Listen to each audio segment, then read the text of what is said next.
Hey folks, we're going to talk about selecting components for your AR-15 again this week. We've already done the bolt catch and the magazine release, and now we're going to move on to the buffer tube and, by necessity, the takedown pins.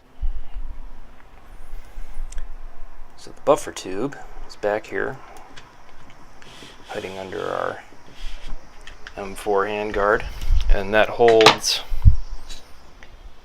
a buffer. And that buffer rides inside a spring. It's compressed in there.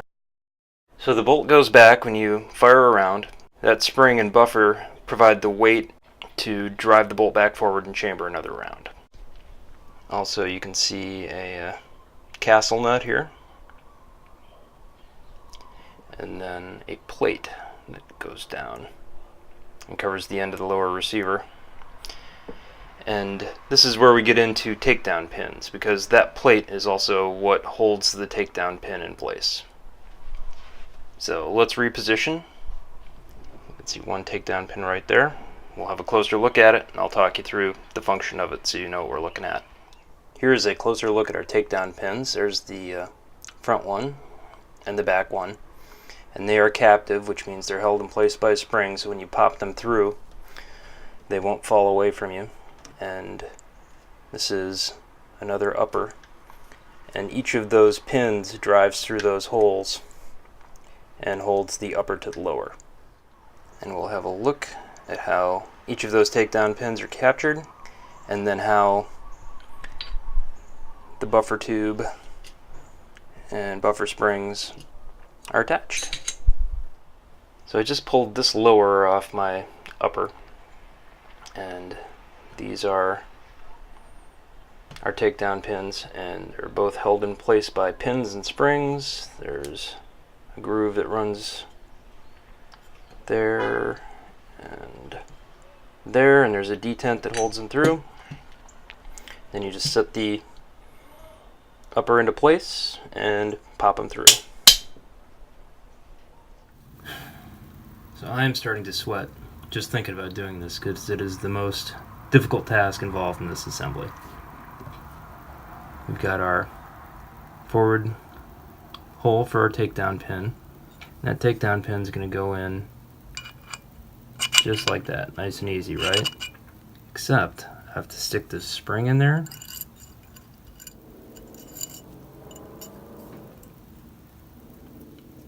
No problem, right? Except I also have to jam this detent in here on top of the spring, compress it all, and then get the pin down and on top of it without it shooting across the room and getting lost. I think I lost it already. There it is.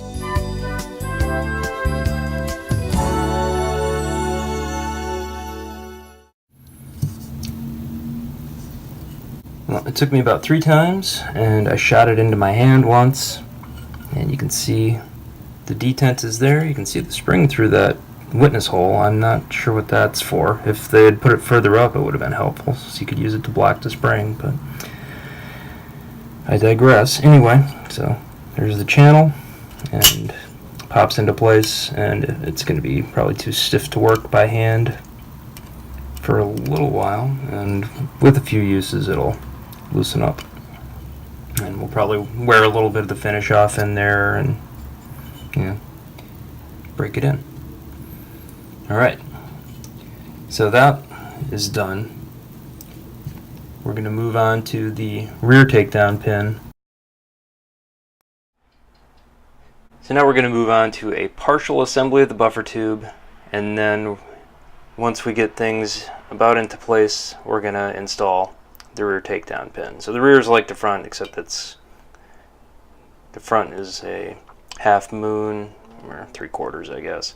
Anyway, this one is full circle, takedown pin, detent, and then the spring. And it's more or less oriented in the way it's going to go in. And then we're going to have this castle nut on the buffer tube, and then this back plate in front of the castle nut, and that back plate is going to hold that spring in place. And then there's a bottom lip on the buffer tube that's going to hold this plunger into a channel down below, and that is going to hold the buffer and buffer spring in place inside the tube under tension. Everybody got that? So there's one item on the table I haven't mentioned yet, and that's this mini armorer's wrench. And this is set up so that it can fit on the castle nut. It's got the two slots here so that it can accept a torque wrench, and this is for the barrel nut. And then you'll have your torque wrench on there so you can screw it down to spec. Same with the castle nut. And these two openings are for removing barrel devices, like let's see what we got here. This is a muzzle brake comp. I think it's by Troy Industries. I don't know. We'll talk a little bit about that in the future in the muzzle brake portion. And I think these run about 20 bucks. Anyway, so we're going to use that in this application to tighten down our castle nut. So while I'm doing that, in case you were curious why I picked these particular parts, the Takedown pins are part of the Aero Precision kit that I got for 60 bucks at Danger Close Tactical, and I ordered the buffer tube and spring from BCM, and I've had one other BCM set, and what I noticed about them is they don't seem to have that springy twang noise that the cheaper ones do. So I've heard in the less expensive ones they will fill up the buffer with shot instead of the correct weights to make it weigh what it's supposed to. I don't know if that's true or not. I've had success with them in the past, and I believe this particular one cost 60 bucks off Brownells. You can get them for as cheap as 30 for the off-brand ones that we were discussing before. And this particular one is a mil-spec and not a commercial tube.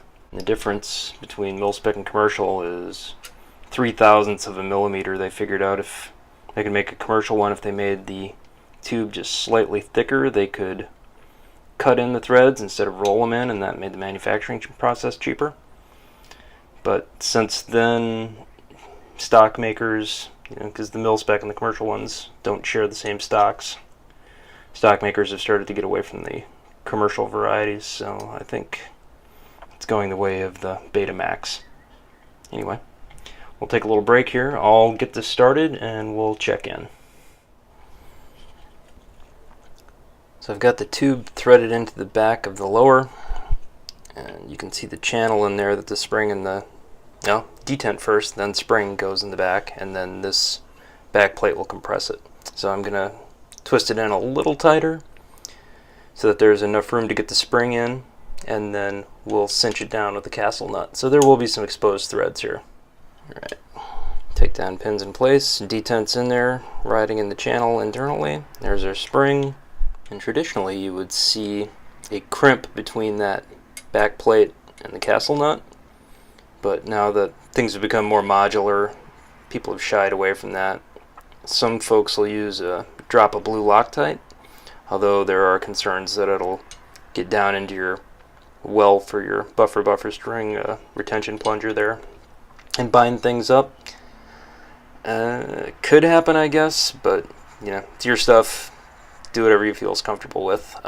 When I'm out in the field hunting watermelons, particularly with 5.56, I find it's always best to carry a sidearm anyway, so if this does malfunction, I'll be ready to spring into action with an alternate. Alright, looks good. The only thing left to do is insert the buffer spring in the buffer, and you can just push it past that plunger and it should be retained in there nicely. And I guess hang on, I'll put my upper on this and we'll functions check it. Back in a flash. Alright, I've already driven the forward pin through. That's a solid fit. You can see the rear went through, and we'll try charging the rifle, and it looks like it all worked out. Excellent. Let's see if it'll chamber a dummy round.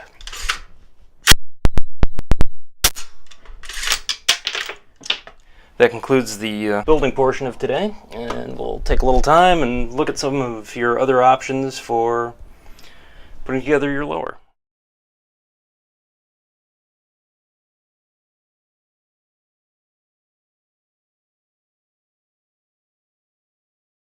I feel like we did a pretty decent job of discussing the differences between the various carbine buffer tubes.